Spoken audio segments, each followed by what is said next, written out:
All right, on page 53, the sample problem's done for you. I'm not going to do that again. I've assigned 2, 4, and 5, so let's do number 3. A jet plane lands with a speed of 100 meters per second and can accelerate uniformly at a maximum rate of negative 5.0 meters per second squared as it comes to a rest. Can this plane land at an airport where the runway is 0.80 kilometers long? Okay, so first I'm going to write down my equation. We know that we are using delta x equals 1/2 vi plus vf delta t. I'm going to write down all of our variables. We have 4 potential variables. What are we solving for?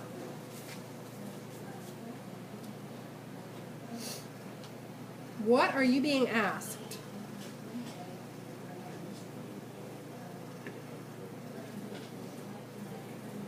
So, what variable would that be? You said you're being asked, can this plane land at an airport where the runway is 0.8 kilometers long? What variable, therefore, are you looking for?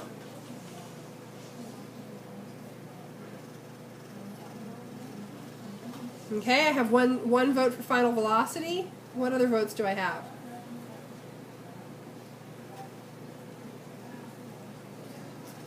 Okay, well let's plug in the things that are very, very clear.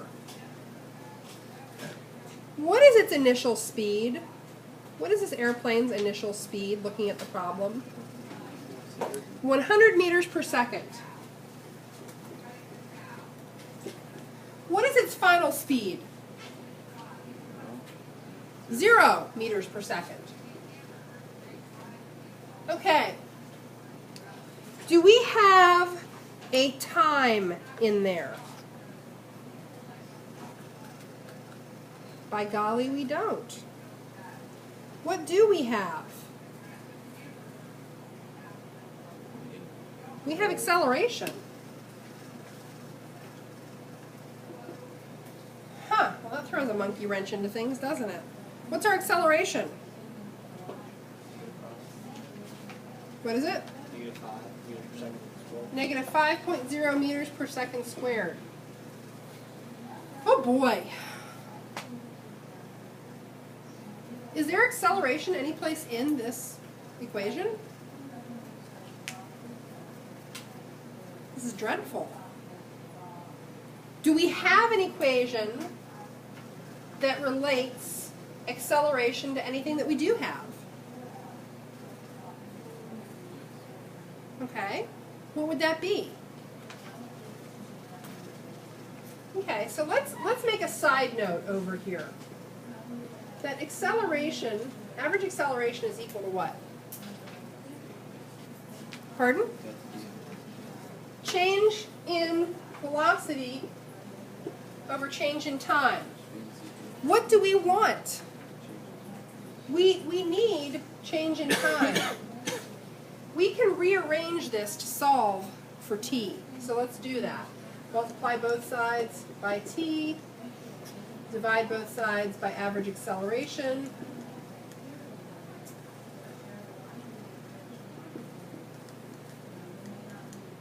We now have an expression for delta t.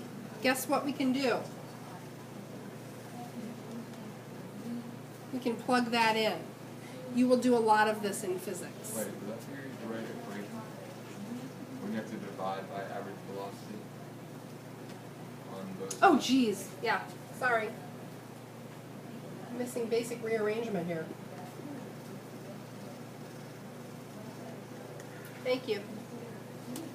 Okay. There's still a problem. Do we actually have an expression for, do we actually have a number for delta V?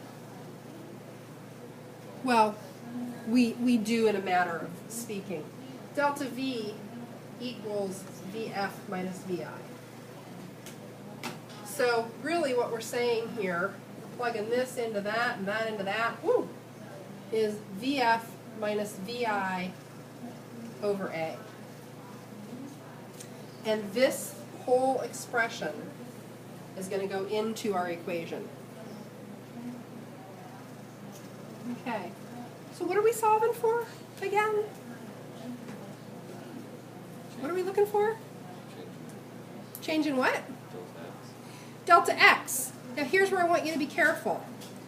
A lot of students read that problem and they go, oh, okay, my delta x is 0.8 kilometers. I'm solving for delta t. What's the problem there? You're being asked, so you have a runway that is 0.80 kilometers long. You have an airplane, I'm terrible at drawing airplanes, that is landing on that runway. What we want to know is how much stopping distance they need. This is a stopping distance problem. You perform a mental stopping distance problem every time you put on the brakes in your car. You know how long it takes you to stop approaching a stop sign, approaching an intersection, etc. And you mentally do this whole physics calculation in your head without ever thinking about it, in knowing when to put on the brakes and with how much force. That's all this is a stopping distance problem. We want to know if the stopping distance is less than 0.8 kilometers, this plane is fine. It can land here. If the stopping distance is more than 0.8 kilometers, we're going off the end of the runway and, you know, wah! Disaster. Okay? So, now, let's get rid of all our sidebar information. We'll get rid of this and that. And let's start putting stuff in here. So we're looking for delta x. That's our unknown. Delta x equals 1/2 vi plus vf, the quantity times vf minus vi over acceleration. Okay? So let's start plugging. Delta x equals 1/2. Our initial velocity is 100 meters per second minus our final 0 meters per second times 0 meters per second. Whoops, that's plus, sorry. Minus 100 meters per second divided by negative 5.0 meters per second squared. What units do we want to end up in here? Meters, because we're looking at a displacement. So we've got meters per second, those will remain meters per second. Meters per second divided by meters per second squared. Do we have an issue here? Oh, this should end up in seconds. Yeah, okay. So this will end up in seconds, and meters per second times seconds is meters. So we're good, dimensionally. Okay, let's go ahead and calculate.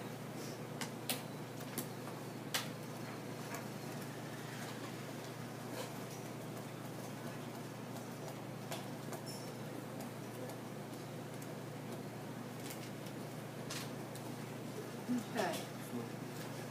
So I get a delta x. What do you get for delta x? Who's got a number? 1,000. You get 1,000 meters? Let's see. Maybe you have a different answer.